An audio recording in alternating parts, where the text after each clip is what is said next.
झूलेलाल। मुंहिंजो नालो सिमरन नानक भगचंदानी आहे। अॼु मां तव्हांखे हिकु आखाणी ॿुधाईंदसि। सची कमाई।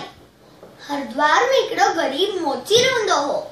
हू गंगा जे घाट ते वेही सॼो ॾींहुं कमु कंदो हो।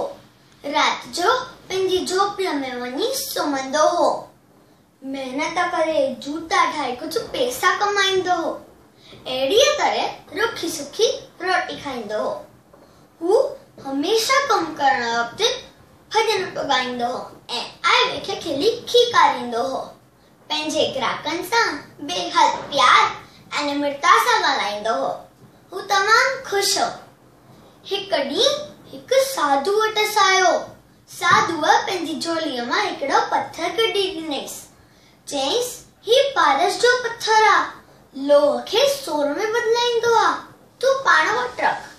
मोचीअ चयईसि, महाराज माफ़ कजो, मां महिनत सां कमाईंदो आहियां। मूंखे कंहिंजी मदद जी ज़रूरत न आहे। सादे खाधे ऐं सादी झोपड़ीअ में मां बिल्कुलु ख़ुशि आहियां ऐं राजी पर्सन आहियां।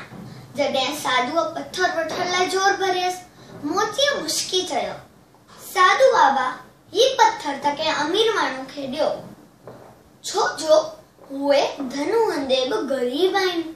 उन्हनि खे पैसनि जी ज़रूरत पवंदी आहे। मां मिस्किन मोची, महिनत में ई मज़ो आहे। छा कंदसि पारस जो पत्थर?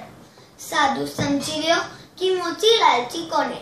मोची पंहिंजे कम में लॻी वियो ऐं साधू हुतां खां हलियो वियो। असां सभिनी खे हथ खां पोड़ियो करे कमाई करणी घुर्जे। उन में सची ख़ुशी ऐं बरकत आहे। जय झूलेलाल।